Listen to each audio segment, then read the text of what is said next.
And there'll be a section, right, for people to write. Yes. Do you want those as you go, or you want to save them for the end? Um, there's a section in the beginning where I kind of wanted them to, No problem. maybe like type in this number, but in Okay. the yeah. All right. We are live. All right. Welcome and good afternoon. This is the next section of the 2022 Pennsylvania Black Health Matters Conference, Disrupt and Build Up. My name is Nicole Magruder, and I'm the Executive Director of Community Hero Action Group. Our mission is closing the gaps in wealth and health disparities within the Black community. And today we have Ms. Karina Paulino from Bashi. And her session is Being Sex Positive is Positive, Accepting and Embracing the Wide Spectrum of Sexual Expressions and Identities Without Shame. Before we get started on today's session, I do want to introduce our other guest that you may see on screen, Okay. Ms. Emma Wimberly, and she is our guest artist from the Ink Factory. She will be creating live visual notes as this presentation is being provided. She'll be synthesizing the words into images and text to visually represent the key concepts and themes of our conversation. We find that virtual notes helps boost understanding, learning, and information retention. We also plan on using all the graphics from today's sessions to create journals that will be available for sale after the conference. So be sure to complete the survey that you'll receive after the conference. And if you would like information on purchasing one of these new journals, be sure to check that off and we will send you more information on that. So I will go ahead and turn the presentation now over to Ms. Paulino. Thank you for coming today. We appreciate you. And you can go ahead and get started. Okay, thank you so much. Hello, everyone. My name is Karina Paulino, and I am the education navigator here at an organization called Bashi. Bashi is a Black-led health organization that offers a variety of services, mainly specializing in STI testing, HIV testing. We have other different services like case management for people in the community who are currently living with HIV. We have food services, a food pantry for people living with food insecurities. We also have a trans necessities closet for people who are currently in transition. We have a whole bunch of different services that we provide at Babashi. But what I do as the education navigator, the main thing that I do is I basically do workshops and presentations about sexual health to different high schools, different middle schools, youth centers, youth shelters, and things like that. So that's kind of like my main function is to teach sexual health and sexual education, mainly in schools and in different youth centers. So I'm grateful to be here. Please excuse my nasally voice. I got like kind of sniffles and congestion going on over here, but I'll jump right into it.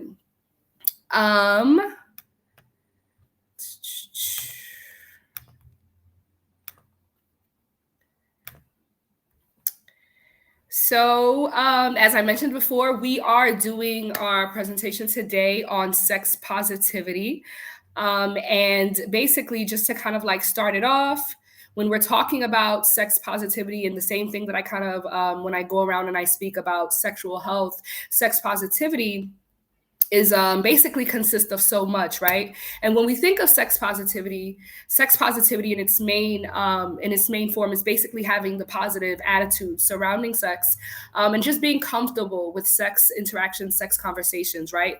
But this isn't just positivity towards the sex that you're interested in and the sex that you enjoy, but it's kind of like the sexual positivity and having sexual positive attitudes about the sexual interests that other people enjoy, and kind of allowing yourself not to have bias towards that, and kind of judgment towards that. And that in itself is sex positivity, because you're being open to everything else, and the and the basically the options that other people have as well. And so, as I mentioned earlier, sex positivity and sexual health, a lot of times we talk about sexual health and we think it's just like sex and condoms and STIs. But sexual health and sex positivity surrounds so much, right? It's basically being open to learning about sex, sexual desires, sexual fantasies, and also sexual identity. It's also being open to learning and understanding about your body, being open and being open to the bodies of your partners and bodies of others as well. Sex positivity also includes your understanding of sex, having open conversations about sex, kind of like unlearning and getting rid of kind of like that shame and guilt that's kind of associated with sexual conversations. Um, and it's also talking about consent, and it's also talking about our our safety and kind of like our understanding of what consent is when it in terms of our bodies, right? But before we dig deep into sex positivity and all of that it encompasses, I really want to start off with sex negativity, right? And what we think sex negativity is. So before I even get into this, sex negativity, in the opposite of sex positivity, right? It's kind of having those negative outlooks and those negative perceptions of sex and sexual preferences, of yourself, but also the negative attitudes and perceptions of the sexual experiences of others. Okay. And so, what I want us to do right now, is I want us to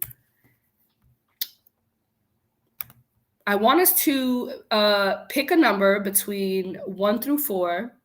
And I don't know if there's anywhere here where we can write in the chat, if we can write like a number for the audience, the people that are listening. I kind of wanted to do like just a quick little dialogue of sex negativity before we begin, and I wanted everyone to choose a number between 1 and 4 and kind of write it in the chat box. I'm not sure if that will be possible here on my end. I think there's only but so much what I can see. Maybe not.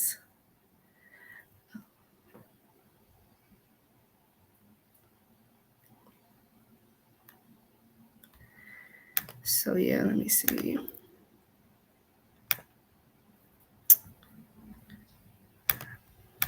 Okay. So for sex negativity, because I probably don't think that I can do the interactive. When we're talking about sex positivity and sex negativity, some of the things that we look at are like body image, right? We look at consent, as I mentioned earlier in the previous slide, desire and fantasy, and sexual identity and orientation, right? And so when we look at all 4 of these, there are sexual negativity, sexual negative attitudes that kind of like coincide with these different components of sexual health and sexual positivity, right? And some of these negative attitudes that we see towards these different components are a form of, kink shaming. We see kink shaming as a form of sex negativity, right? We see slut shaming in the form of sex negativity. This idea, this double standard idea, right, that men can be sexual and be sexually free, but then the minute that a woman wants to be as sexual and as sexually liberated, she's then chastised for it, and kind of as deemed unworthy and kind of looked down on. This idea of shaming the person for being as open and being as talking openly about their sexual desires, right? um, Sex negativity can also look like victim blaming. It can look like judgments and critiques. Sex negativity can also look like violence, right? Psychological and social factors, right? Kind of like societal norms and what we believe as normal, right? Kind of going back to this idea of double standards and women basically being shut down by society the minute that we are kind of like open about sex, right? Fear, sex negativity can look like fear. It can look like people telling us that sex is dirty and unclean, right? kind of like this prehistoric like idea of sex education. Way back in the day, they would just tell you like don't have sex, and that was just kind of like the sex education. It was just like don't do it, right? Kind of like misogynistic ideals. That is sex negativity. The kind of like idea where we're putting man's interests first, or the men's sexual desire is what is kind of like dominant in relationships, right? Um, the taboo mindset anytime we begin to talk about sex or we begin to talk about kinks and we begin to talk about things like that, it's seen as taboo. Even the discussion of sexual desires that we're going to get into a little later, BDSM and different things like that, all oftentimes looked at as taboo. And as I mentioned before, the double standards as well. So when we talked about body image and self-esteem, right? There's kind of like a lot that goes into, and we spoke about sex negativity and how that what that can look like, right? And so talking about sex negativity in regards to body image, it kind of like makes us feel like, well, what are these things that kind of make us feel negative, or kind of like allows society in a way to have these negative attitudes and like perceptions in regards to body image. And so a couple of things that I have here, for example, one of them is Hollywood, right? Like the media, social media has a huge influence on how we perceive ourselves and how we view ourselves. And ultimately, what we deem as beautiful, right? And what we deem as body appropriate, or what one's body should be like. Oftentimes, we are so influenced by the media and by social media to look a certain way, right? We don't realize that these major companies, right, are basically profiting off of our insecurities, right, with all of these different makeup lines and all of these different waist trainers and all of these different brands to kind of like alternate what you look like, right?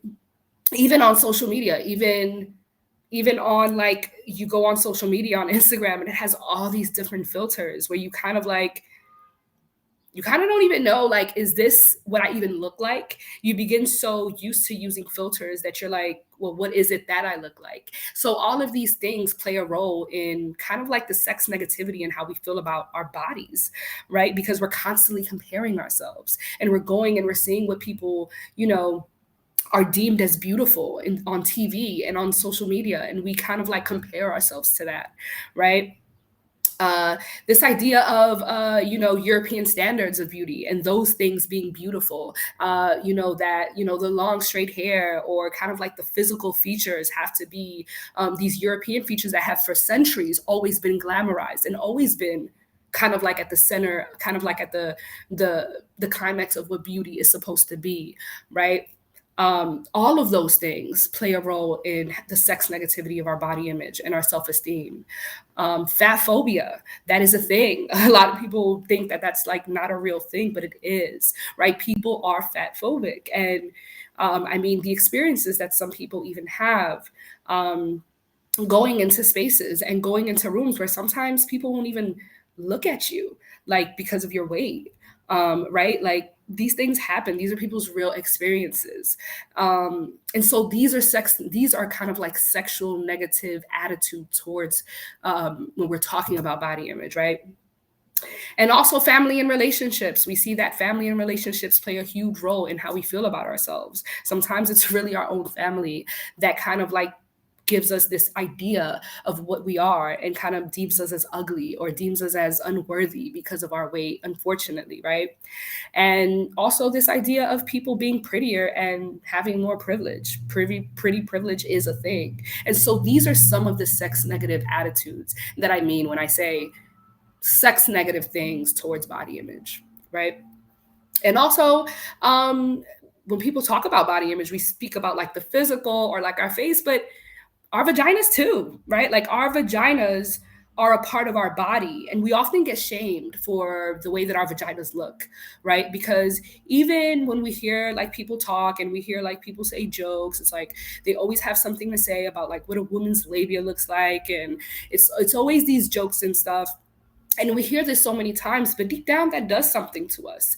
That really does something to us. And even in the idea of porn, sometimes you watch porn and you're like, hey, none of these vaginas look like mine, right? And that does something to us, right? Because it makes us feel like, is there something wrong with my vagina? when there's nothing wrong with your vagina, right? So right here is just a kind of like a picture depicting kind of like different labias, right? Kind of like showing us that all labias look different, that all labias do not look the same. And your vagina is completely fine and it's completely normal. And even though, we may not see these things in porn or whatever people want to talk about, like nothing wrong with your vagina. It's completely normal. And we just need to normalize our vaginas and, stop this whole thing about people thinking like, oh, like my vagina's, no. Vagina's fine. It's completely normal. That's what vaginas look like. Okay. Um, and I just wanted to take a minute and I wanted to show this like really quick video now that I'm just on the topic of like body image and like, um, how we feel about ourselves and kind of like the sex negativity towards the body image and everything like that. Um,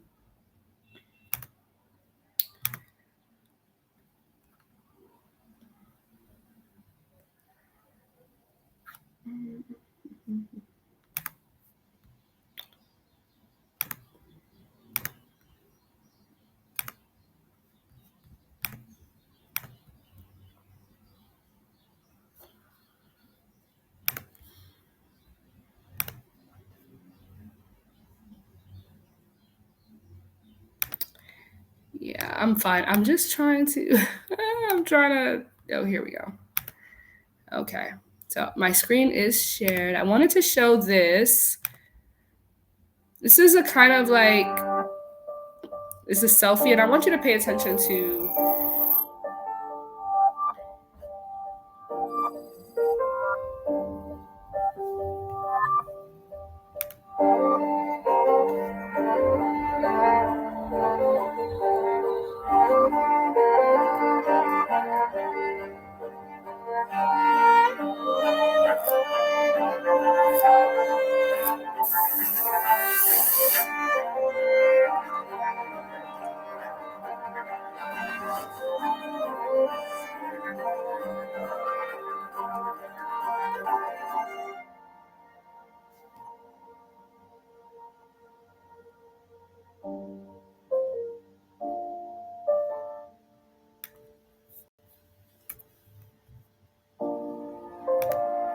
So that in itself is, it was a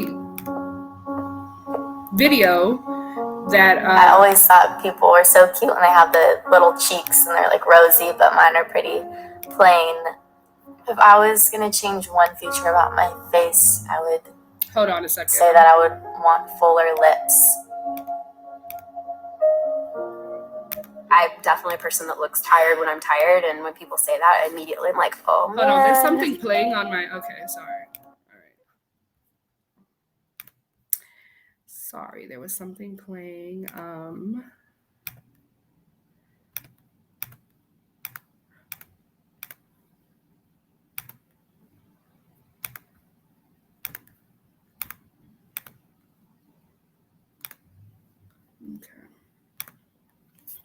So that video that I showed was pretty much a video that you kind of showed the young girl who you could see kind of like her face beforehand. You could kind of see like it was reversed, so you see what she looked like with all of the like filters and all of the makeup and everything like that, and it kind of went backwards as to kind of showed you in the beginning what she actually looks like. And so it's just again to kind of show us that we have these sexual negativity things towards our bodies and towards how we look, when in reality most of the times most of the things that we're seeing are fake, right? Like the people that post the pictures don't even look like themselves. So when we talk about sex positivity and our body image, right? Like how do we reverse that, and how do we take that sex negativity, turn it around, and be more positive about our body, about our body image? And some of the things that we do is like accepting our body for what it is, right? Like that's number one, and just understanding that also that all body types are different and that all body types are beautiful, right? Because not all bodies are built the same, and that is just what it is, and that's just reality. And when we learn to understand that, hey, everyone is built different, this has to do with genetics, it has to do with different other factors, but our bodies are all different, and learning to appreciate them for what they do is what's important, right? So understanding and look at our bodies for what they do. Like, we may not be happy with something in our bodies, but when we look at all of the things that our body does, like, it wakes us up, right? Like, our bodies dance, our bodies breathe, our bodies walk, our bodies run, our bodies digest our food, right? So having these positive attitudes towards our bodies can help us, right, kind of change the mindset. Affirmations are so important in talking to ourselves, kind of like saying these things and putting them out into the universe, right? um, Surrounding ourselves with positive people that build us up. I remember in the previous slide, I said sometimes it is the people closest to us that allows us to kind of like have these negative attitudes of ourselves and our body, right? So continue to have a positive circle, positive people around us that make us feel better, right? We may not like all the things about our bodies, but kind of like picking out kind of the things about ourselves that we do like, because understanding that beauty also and how we feel about ourselves is deeper than just like the physical and the outside, right? Um, I spoke about consent and sex positivity and just sexual health in general. Consent is a big one, right? It's the written agreement, it's the written or verbal agreement to participate in any sexual activity or act. The thing about consent also is that consent sometimes can get blurry, and people get these ideas of, it seems simple, right? Like, hey, this is an agreement. Yes, I can do this. No, I can't do this. Sometimes those things get blurred. Sometimes those things get misconstrued, right? So when talking about sex positivity and talking about consent, right? Consent is something that is freely given, right? It's not something that is like under pressure or any type of like you're being coerced into doing something, right? That's not consent. It's coherent. It's in the right state of mind, right? It's reversible. Consent is basically saying, hey, I can be laying on this bed completely naked, and when I want, I can just completely like get up and leave if I wanted to, right? Understanding that our bodies, no one owns our bodies, right? Understanding that our partners don't have ownership of our bodies, understanding that we have ownership of our bodies, that these are our bodies, and we get to choose what we do with them. And so when I say reversible, is this idea that sometimes as women, um, there is this notion sometimes where we do get put under different types of pressure, right? And sometimes we don't speak up, or sometimes we don't say how we feel, but it doesn't mean that it's basically permission to basically go ahead and do the sexual act. So when I say even things like, the absence of no, sometimes we don't speak up, or we are quiet, but it doesn't mean yes, right? And also consent is respect towards the both parties, no matter what the agreement is. Oftentimes, even in sex work, we feel that consent is something that shouldn't be respected, which is not the truth, right? So even sex workers, right, like people who are doing sex work, deserve the same amount of respect and the same amount of consent when doing sexual activity, right? That respect should be given no matter what, across the board. Because again, even though someone is a sex worker, doesn't mean that someone else has control over their body, right? Consent is not. Sometimes we have these ideas, like, again, as I mentioned earlier, being silent, right? Like, oftentimes the silence comes from fear, comes from intimidation. It comes from being uncomfortable, right? Flirting, promises. Flirting is not a form of consent. Me flirting is not saying that I want to be sexually active with you.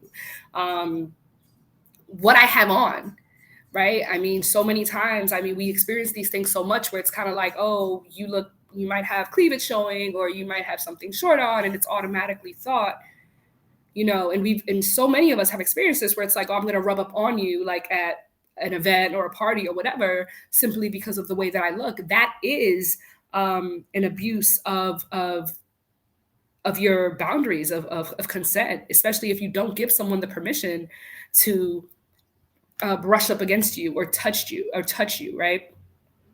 And it's not a free pass to anything. And sex is sometimes like people have this idea with consent that, people don't even realize too that so many people in marriages, right? Like people are married and get raped, right? Because it's this idea of like, you feel like you have to have sex with someone because they're your partner or because they're your husband or boyfriend, girlfriend. You do not owe your partner like sex. That's not something that is a mandatory thing in a relationship. Again, this is your body. You don't have to like, okay, give someone sex because that they're my partner or they're my husband or spouse. And so many women in marriages go through this idea of just having to have sex, really not wanting to because they feel that pressure. And that in itself is not consent, right? And consent can be seen across all the boards, right? I always tell people too, consent is with every sexual act, right? That means you are having sex, and I know this has happened so many times. This kind of like violation where women feel violated because their sex can be happening, and then all of a sudden, it can be it could be just so intense or feeling so great that the partner feels that they can just make another move and do something else, or uh, you could be having sex vaginally and somehow they think that's a pass to do something to you like anally or something. That too is breaking consent because they did not ask for that consent. Any sexual act, every specific sexual act, in fact, needs consent. And so that is important to understand that. And it's important to know that. Because sometimes we go through these things where we kind of feel like we even are confused, like, I feel bad, or was I supposed? No, it's your body. You claim your body, and every single thing needs to be talked about. It needs a conversation, and it needs to be addressed. Nothing should be done without your consent. And you are not wrong, as I mentioned earlier, if something is going on and you want to step out of it mid sex. If you want to step out of it, you have the right to do that, right? And so this is just a quick scenario that I have of a scenario that I put like in regards to consent. Also very very similar scenario to something that actually happened to me and some of my friends in college, actually. But I wanted to put this scenario in general because I feel like this is something that happens so often, right? So Kim went to a party with her friends. Before the party, she told the guy that she was dating that she was going to have sex with him. Kim got really drunk at the party and was slurring her words. She couldn't walk straight. Mike, the guy that she's dating, sees her behaviors and still tries to have sex with her. Kim goes to Mike's house and agrees to have sex with him. And then the question is, did Kim give Mike consent to have sex with her? And so often, as I mentioned, that I do sexual health work, I go around and I speak about this, and I do this very scenario because so many people look at it and are like, well, she agreed. She agreed to have sex, right? Or they're like, well, she told him that she was going to his house, right?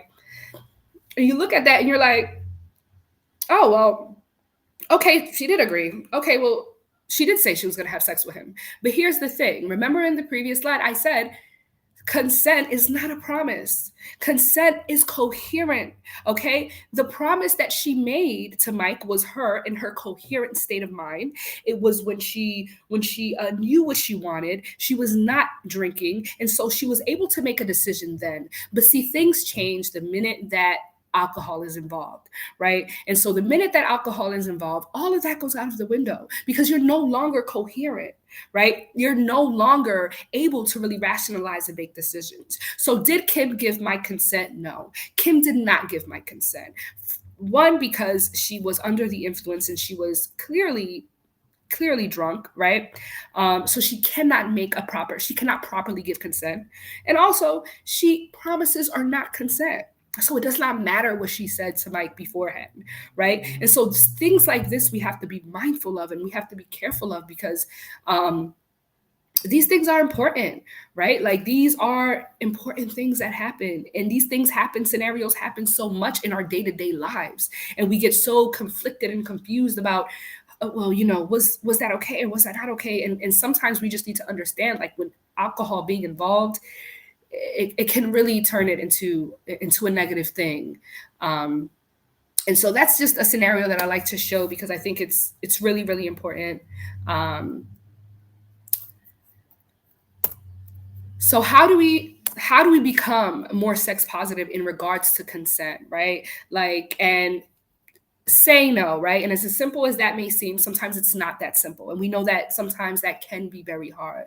But standing up for ourselves and speaking up for ourselves is a major way to become more sex positive about consent, right? Understanding consent, learning consent, right? And just educating ourselves and educating others. And it's not to say that consent is this thing that we have to go out and be a teacher and kind of like educate the world. But if there's people around us and there's people that are close to us that we can like help understand or help educate or for ourselves and just understand the boundaries of consent for ourselves to protect ourselves so that the next time we are in certain situations, we know and say, hey, no, this isn't right. Or no, the answer is no. Or hey, even though I did that, I have the right to right now to say no. Or hey, we're married. I don't owe you this. I don't owe you that, right?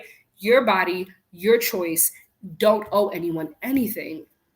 Marriage, relationship, or whatever the case be, right? So that's one of the main ones.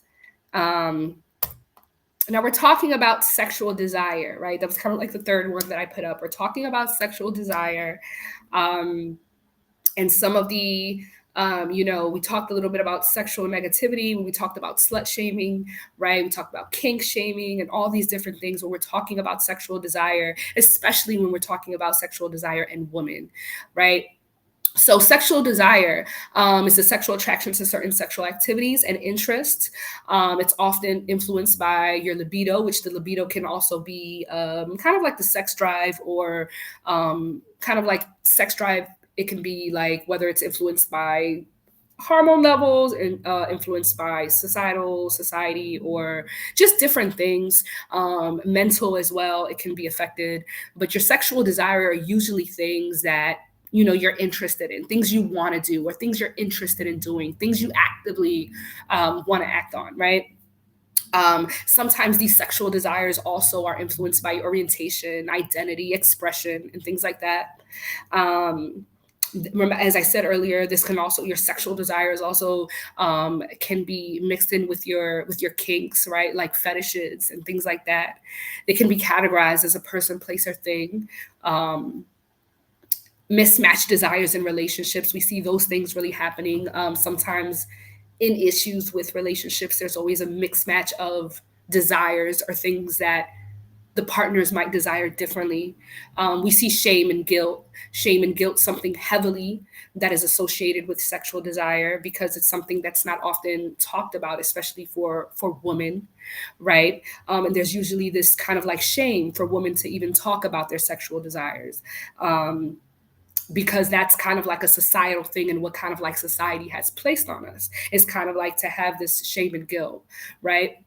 But oh, and sexual fantasy, on the other hand, is it's similar to sexual desire, except that sexual fantasy is usually more of a mental image. It's usually something associated with kind of like a fantasy, something that you don't actively want to act on.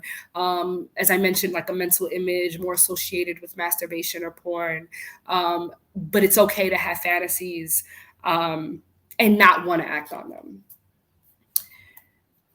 But when we talk about sexual desires and women, the reality is that 70 during heterosexual contact and during heterosexual sex, okay, 75% of men orgasm and 26% of women do not orgasm.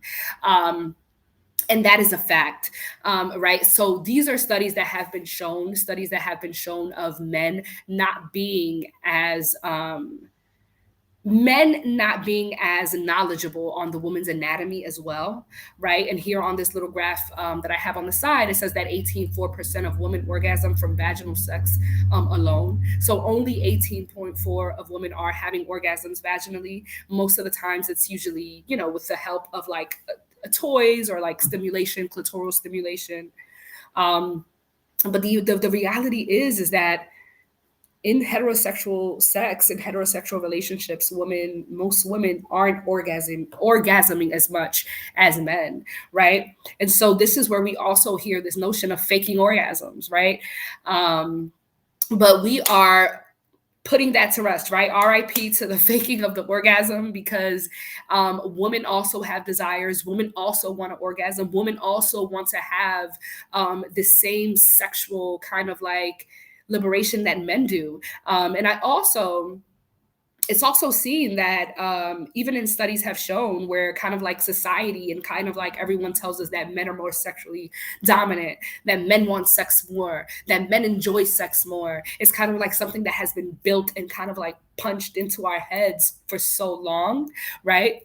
But it's not true, right? And so in Northwest University, actually, there was a study that showed men and women kind of like their kind of like reaction to porn, and they did women and they did men, and they also put devices on the genitals of women and men to kind of like see their arousal, and it showed that men were more aroused by men to female sex and female to female sex, but women were actually shown to be more aroused by a variety of sexual scenes and experiences.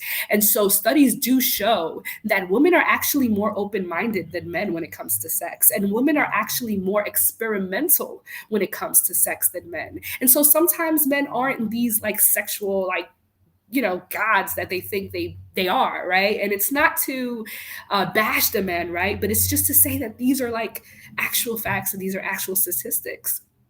But see, the thing is that we look at it as men want more sex, but see, there's also another notion of sexual spontaneous desire and responsive desire, where there was another study in I think it was a Chicago University, the University of Chicago, where it was shown that men might be higher in wanting spontaneous sexual impulses, which means in their minds, sex might pop up more, or they might get aroused spontaneously more. But the study shows that when women are actually more responsive desire, whereas women may not have the as much as the spontaneous like thoughts or like visions in their mind, but they're more responsive when they're actually being physically like during foreplay, and they're actually being physically stimulated. Women are shown to have more desire. And so that's kind of also like this different thing that we don't talk about, like the spontaneous desire versus the responsive desire. And it's actually shown that during sex, women actually, if not the same or more desire than men when having sex, right? And it does also show that for women, for us, it does have different factors that weigh in on that, right? Because like for women, we want sex, but we are the ones that kind of like has society on our backs. Like we're the ones that kind of like has society kind of like pushing that down our throat. And studies do show that women are more likely to kind of like take on society norms in regards to like expressing themselves sexually. And also because for women too, because we kind of aren't as don't have we're more of a responsive desire, we kind of like feel that we at least need to start off with somewhat of at least conversation and connection to in order then engage in sex, whereas men are more kind of like spontaneous, and we kind of like do just need a little more of that like kind of connection beforehand. But again, it does show that even when having that, we have, if not the same, more sexual desire when actually having sex. So this notion of men wanting more sex, this notion of men having more sex, this notion of women also not wanting more sex, so we're kind of like more likely to be monogamous, those are all myths too, right? So I don't mean to interrupt you. Do you have a slide that should be displaying with what you're saying? oh no, I'm just reading off some of Okay. sorry. All right. Sorry. I'm just reading off of some of these points. But so yeah, so women are actually more aroused by different sexual scenes, and actually are more open-minded to the ability of wanting to try different things in the bedroom. Um, So when we talk about sex positivity and when we talk about how do we become like, okay, the sex shaming and like men telling us that like, okay, we don't want sex as much, or we're not, having as much sex, or um, we shouldn't be, we shouldn't have these desires. How do we become more sex positive about that? And how do we become more sexually liberated and wanting to try these things, right? And I think first and foremost, masturbation, right? Even the thought of masturbation when it comes to women and masturbating, there's still kind of like this taboo with that too, where there's kind of like this connotation that women don't masturbate or don't want to masturbate or don't masturbate as much, which is completely false too, right? Because women masturbate a lot.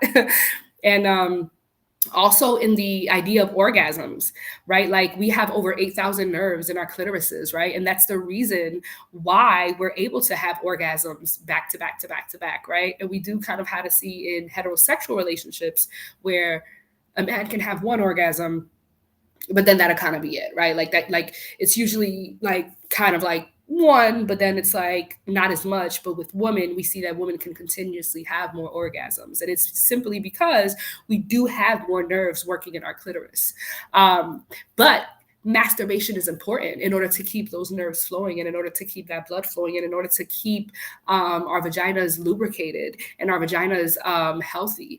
Masturbation is very healthy. It's very healthy in, like I said, keeping our blood flowing and kind of like keeping our vaginas healthy. So masturbation is very healthy, and it's also a way of exploring yourself, because how can you know what you want to do sexually if you're not figuring it out within yourself, right? Like it's important to masturbate, not only to keep ourselves healthy, but to kind of like figure out what it is that we like.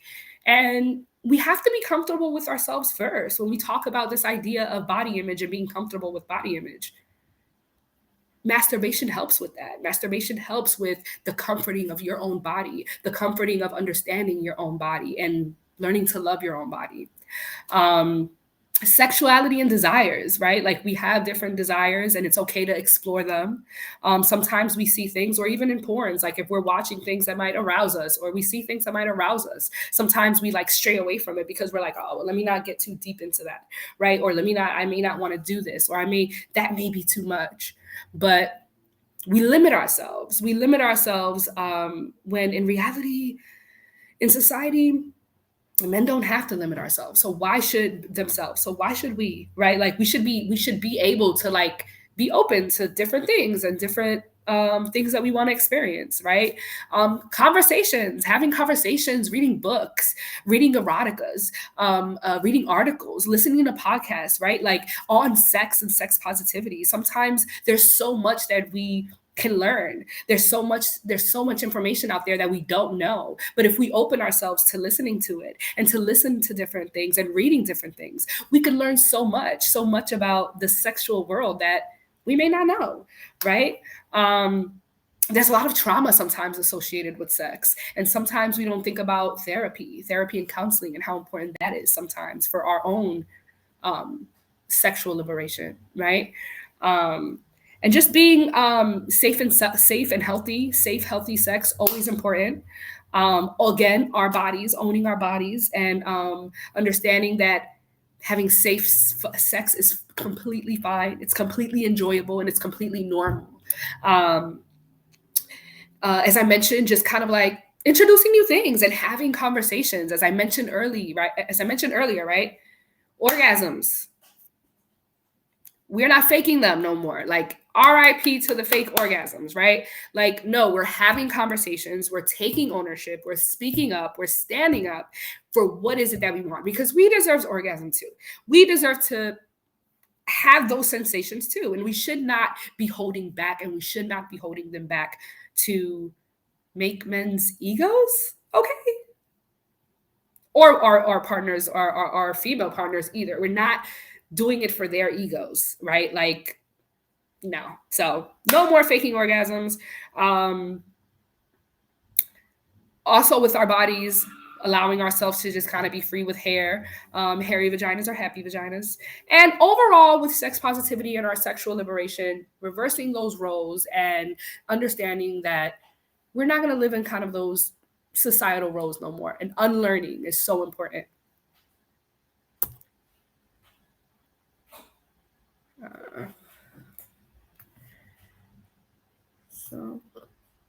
Defining and understanding gender identity and gender expression.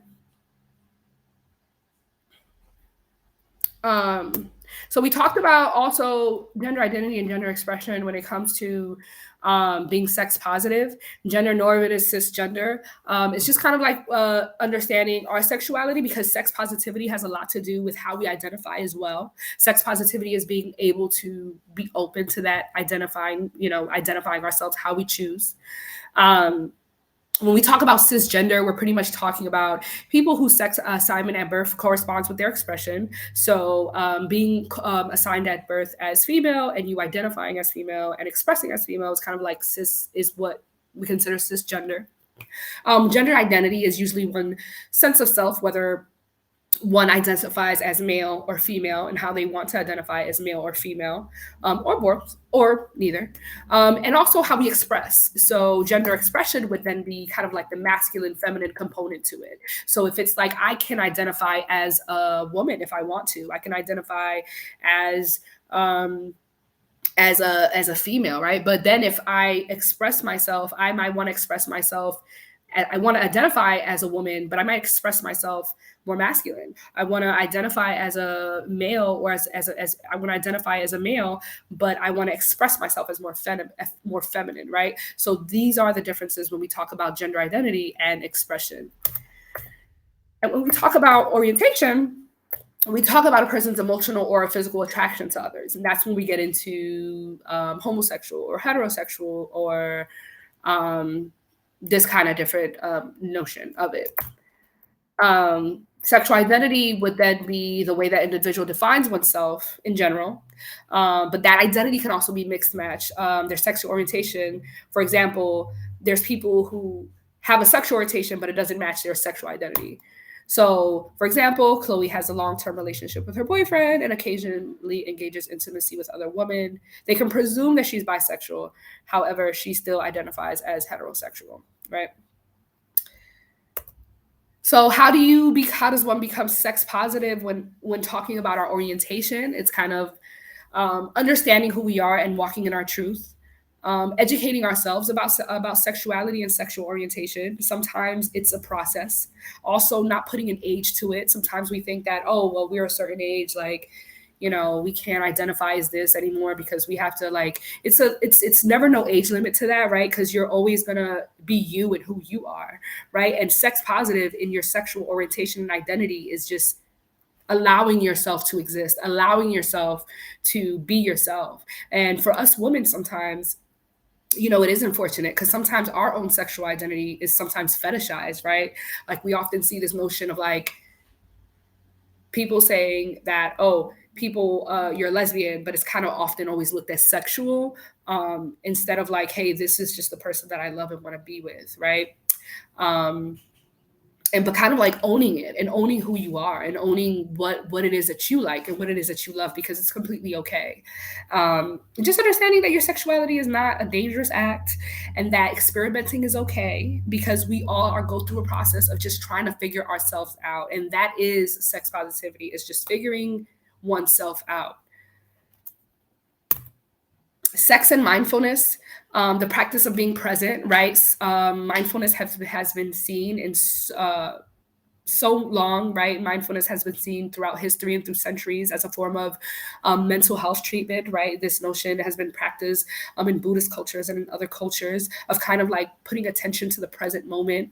It has kind of helped people with like mental health, anxiety, depression, right? Just kind of like putting all your attention into your body, into the movements of your body, into what's happening inside of your body, right? Your breaths, okay? But we oftentimes don't think about how mindfulness can connect with sex, because you are kind of like putting all of your intention and all of your focus, right, into the movements of sex, into kind of like your energies kind of like intertwining, which also can be a sex positive act because it can enhance your sexual experience, right? And I have two questions here that maybe we can get to at the end, because I don't think we can answer questions now. Um, but for the sake of time, so I also do have a spoken word piece that I kind of wanted to share. Um, And so I'm going to share that.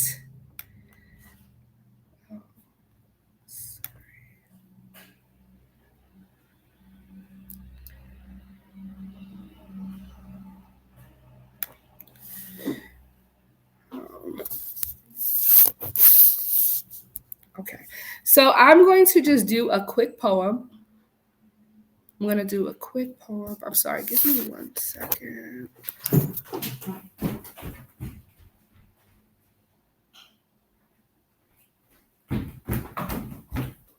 I'm sorry. I'm going to do a quick poem that is a part of, was kind of a part of the presentation. So the poem, give me 1 second. I am a spoken word artist too, so I kind of try to incorporate some of it.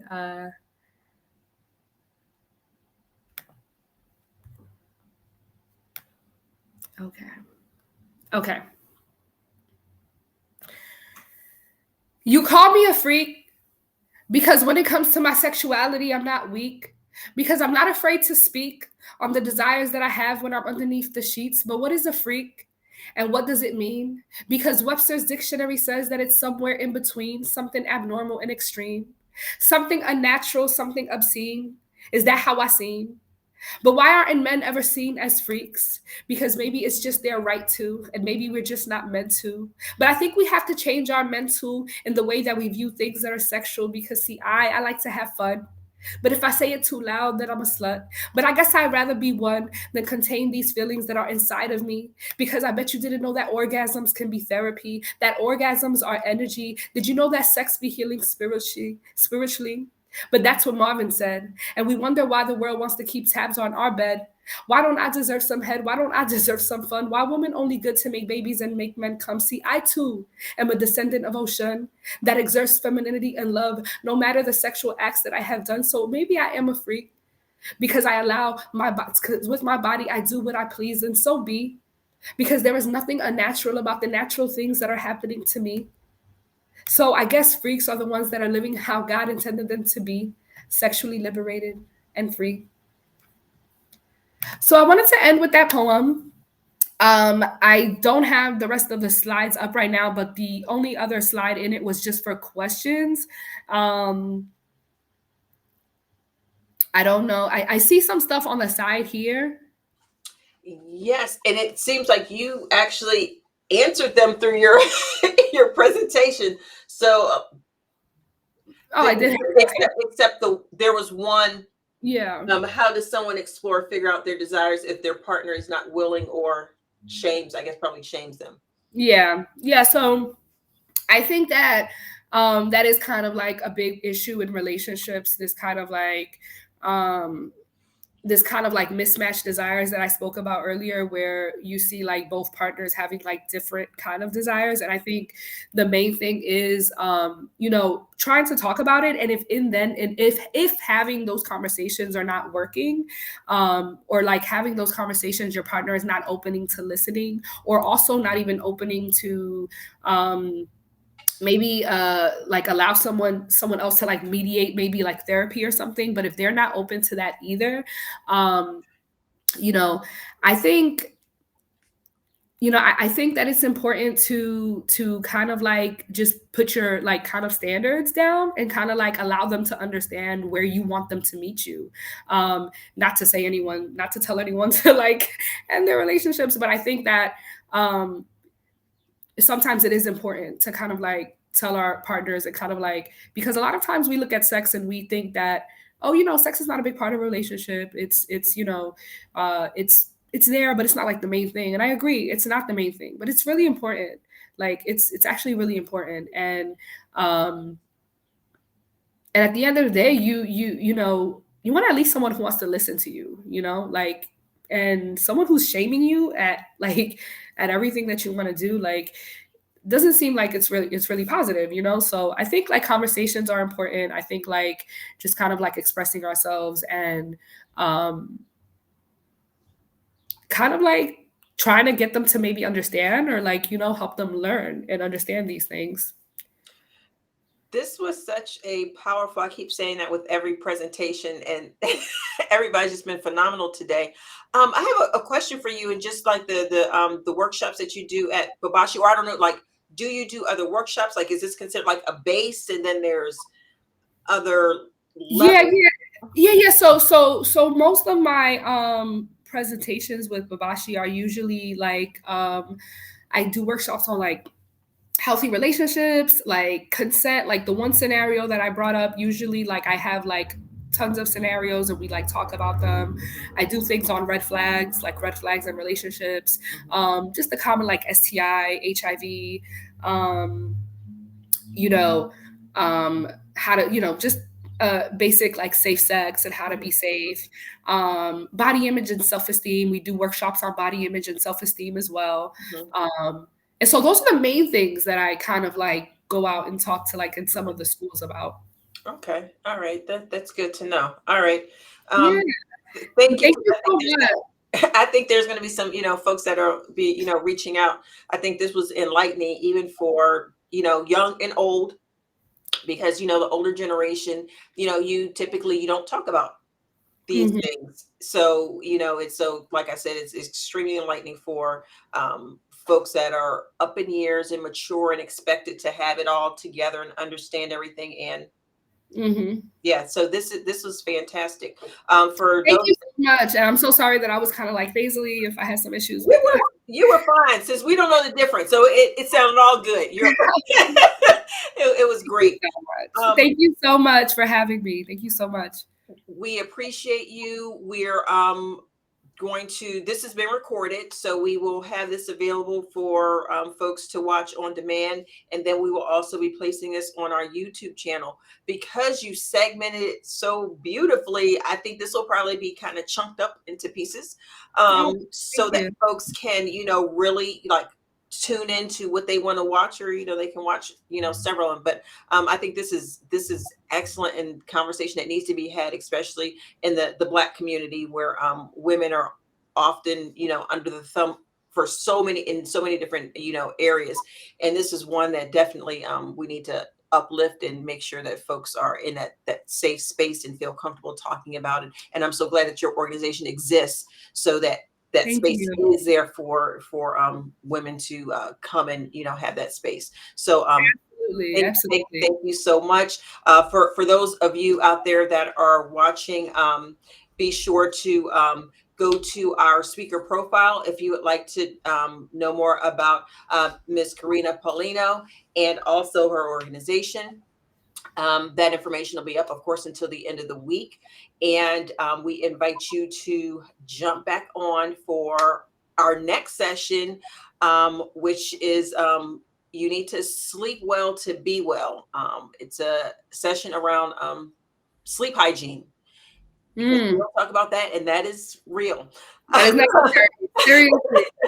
That is So hope to see you there in a moment. We'll be starting live in a couple of minutes. So Thank thank you you. so much. Bye bye. Bye.